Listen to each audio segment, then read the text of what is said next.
Fregoso is the project specialist for the Center for Pan Asian Community Services, Inc. He is a DeKalb County, Iowa. He attended Woodward Elementary, Sequoia High School. Jose and his family left Puebla, Mexico, and immigrated to the United States when he was just 3 years old. From a very young age, he was forced to participate in adult conversations because his parents did not have the time to take English classes, as he sometimes worked 10 to 12 hours a day. They would come home from work exhausted and anxious at the dinner table in the evening. They always said that they did not want their children to live the life they were living. His parents wanted them to go to school, get a college degree, and get a job that was not so backbreaking, but the same time something that was fulfilling. They always enjoyed that education played a big part in their lives, and they never looked into them. Esta sí la voy a hacer bien cortita. Es un reconocimiento al señor José Fregoso, quien ha sido un pilar muy importante en la educación de los niños de aquí de la escuela Graduación. Él pertenece al centro de ofrece los servicios a la comunidad asiática y hispana. Él ha sido alumno de las escuelas de DeKalb. Es un muchacho que estuvo sumamente interesado en lo que era ayudar y dar apoyo a los alumnos. Trabaja hoy en día para allá y también ha servido como una guía para los alumnos.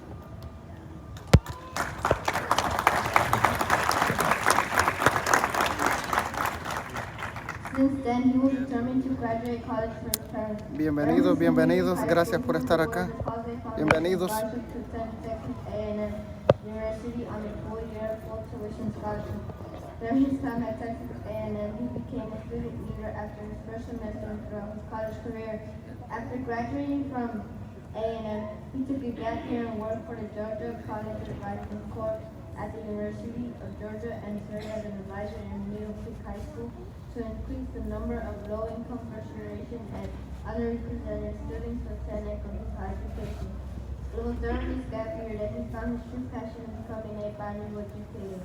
In March 5, 2019, he was accepted into Teachers College of Columbia University to pursue a master's in bilingual Black childhood education.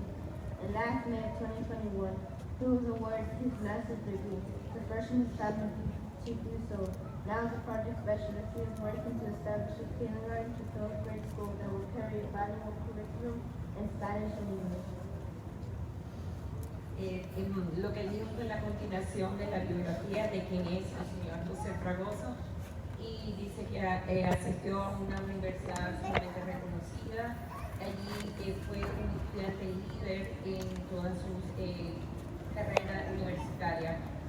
También dice que se convirtió en un consejero en una escuela superior. También ayudaba a personas con bajos ingresos, las primeras generaciones.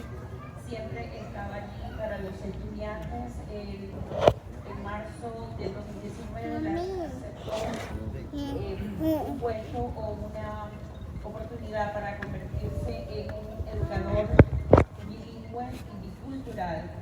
Y también en otra maestría se le otorgó una maestría.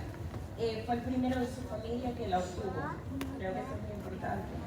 Dice que ahora él está dedicado a lo que es la educación de niños de kinder al grado 12 en el área bilingüe y ayudando a las familias hispanas y a las familias que hablan inglés también. Un aplauso, por favor.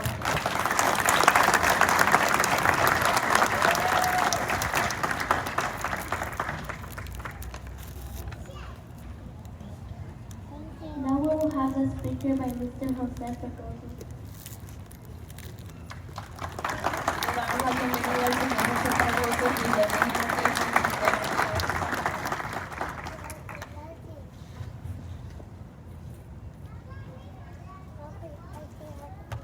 Good morning. Buenos días. Today is a very special day for the 5th grade students here, and also for the parents, because every achievement of your children is also an achievement of yours.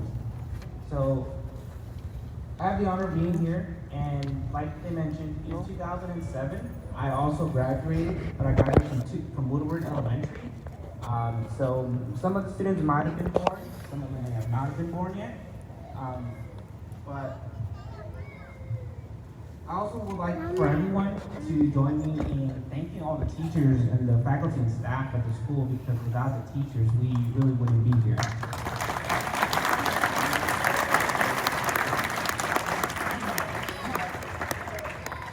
Thank you, educators. You all believe in students even when they don't believe in themselves, and that happens quite often, in the classroom especially. And I can definitely attest to that, where there were some times where I didn't believe in myself, but as teachers and educators, I started to believe in myself. So, my story, I wanted to share with you all, and I'm glad I'm able to share with you all, because a teacher of mine once told me that it's not often that you have someone who looks like you, who can be on a stage and share their story with you. It's very small portion of people that can do that, and I'm honored to do that and share my story with everyone here. So, like they mentioned, my family and I, we immigrated from Puebla, Mexico back in 1999. None of the fifth graders were born. Some of the teachers might have been born. Some of the parents might have been born already. So we immigrated. We came to a country where no one in my family spoke the language. No one spoke English. And I was only 3 years old, and I was just forming sentences in Spanish. But now we came to a country where we had to learn a whole different language. But we came here.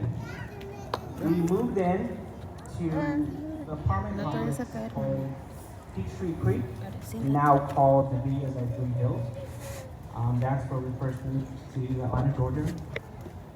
And ever since then, we started to be in conversations with school teachers, with other adults, and translate and interpret for our parents, because they didn't speak English. Much like some of you fifth graders, you sometimes do that for your parents, where you translate for them, you interpret for them, and you help make sense of what's going on their phone, because sometimes they don't even know what's going on. Mommy. And we proceeded to be here in this country. And they always reminded my brothers and I that education played a big part of our life, even if we were undocumented. My parents were undocumented, and we were undocumented. Estábamos sin papeles, but they wanted us to get an education. It was a big thing they put on us, but it was something that they knew that it was possible, that we would be successful. And they always said this, until this day, they still tell us this: si Dios quiere, you can do a lot of things. And fortunate enough, because of them, I continue, to love education. But then my senior year of high school, my last year of high school, that is when I started to realize that sometimes it's difficult. I was not allowed to apply to Georgia Tech. I was not allowed to apply to Georgia College or the University of Georgia. Those are schools that I wanted to attend and get my education in, but I couldn't because I wasn't a full citizen. But even then, I had my counselor who really believed in me. She believed in me even when I didn't. She nominated me for the scholarship. It was a 4-year full ride scholarship at Texas A&M. Basically, I was getting paid to go to school. I would be getting paid to go to school. That would have been my parents' dream. And fortunate enough, it happened. I was given the scholarship. I went to Texas. It's as hot as it is in Texas right now that it is here. So if you ever go to Texas, this is what it feels like. And May of 2018, I was walking across the stage, and I heard them call and read out my family's name. They read out Jose Fragoso Varela. And I say our name because I wouldn't have my name without my parents. I have Fragoso for my father and Varela for my mother. So that degree was also there.